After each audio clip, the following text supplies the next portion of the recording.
All right, it's Saturday afternoon, the 23rd. Local Swell Trackers, thanks for being here. And yeah, I'm back, and let's take a look here. This is hindcasting Friday the 15th. Lots of activity, of course, this El Nino window. You've been on it. Let's just take a look, though, at the next guy, the next beast. Well, actually, let's see what we got this last week. You see that fetch that was just 9 to 1,200 miles to our northwest. That's what brought up the north-northwest swell this past week.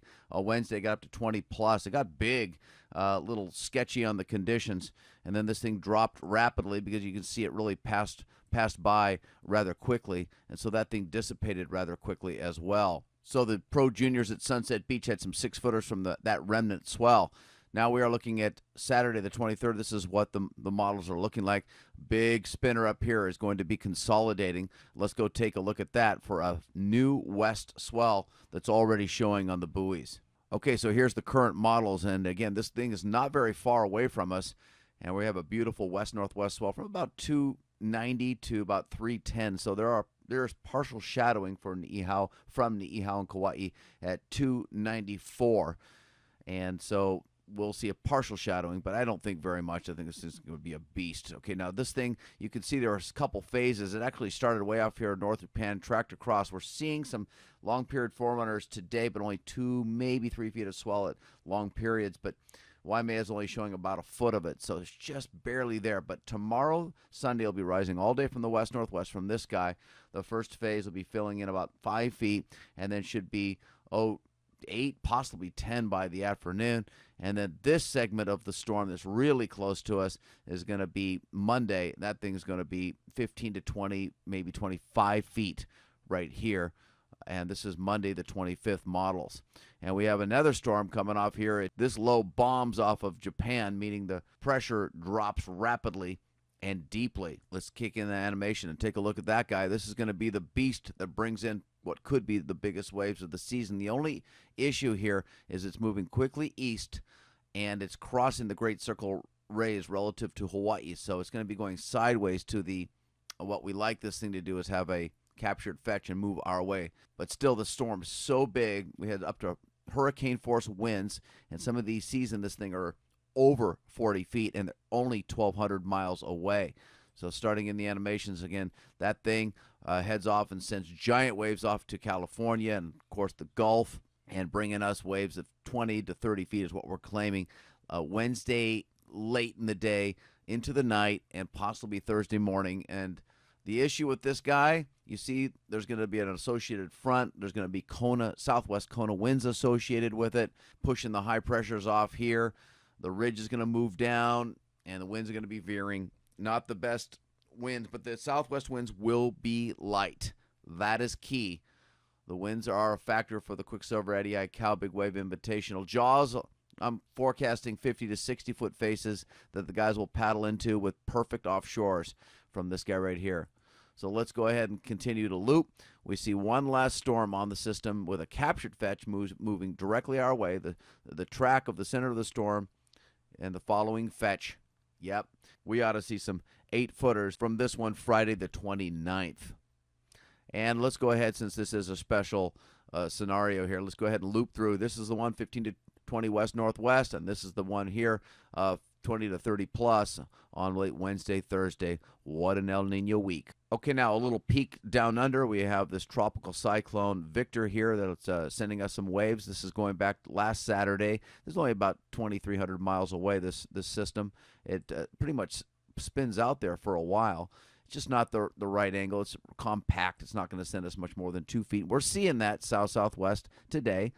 And we also are seeing, let me back these up, and we are all seeing a fetch, long periods fetch of 15 seconds from off the New Zealand coast right here from this guy. So 2 sources of south swell keeping us from going Mill Pond flat for this time of year.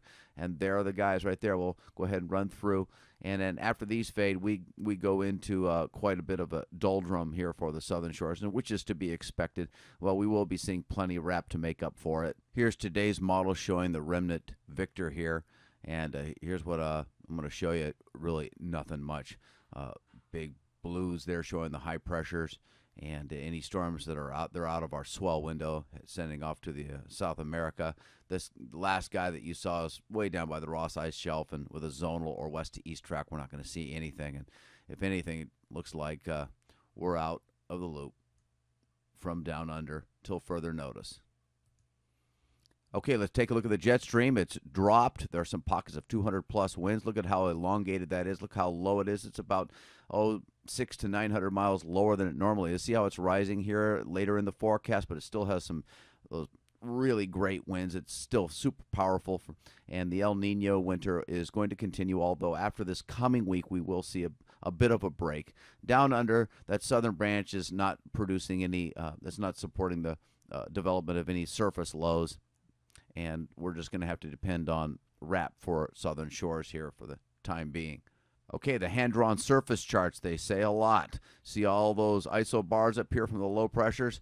Those are all, that's a fetch right there that you're looking at. These big lows in the North Pac pushing the high way over here, and the associated ridge over the islands, cutting off the trade because it cuts off the pressure gradient. Wow, look at that. It's so active. And these are also leading to the light and variable winds and the Konas and the sea breezes, and this whole pattern is sticking around here for the next 5-6 days. SurfNewsNetwork.com, 5-day wind forecast, keep you on it. Of course, the daily 5 and 10-day for the premium members. And now the water vapor loop showing the atmosphere super dry, super stable, just been gorgeous. Little localized land heat, sea breezes, and cloud development from that. But all in all, take a look how gorgeous we are.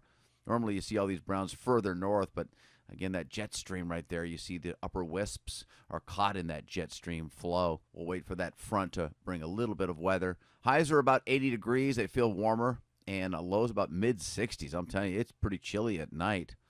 But all in all, just, mostly clear skies, a few broken clouds and scattered clouds windward and Malco. As I drill in here, you can see all in all that flow from the southeast. Today the North Shore was really good in the morning, and then it did mush out except for Sunset Beach and north of there. And you can see how dry we are. It's just amazing. There's some showers to the southeast of the Big Island, but wow, what a day it was. I hope you packed your sunblock. Supercomputer wind generated models. There it is.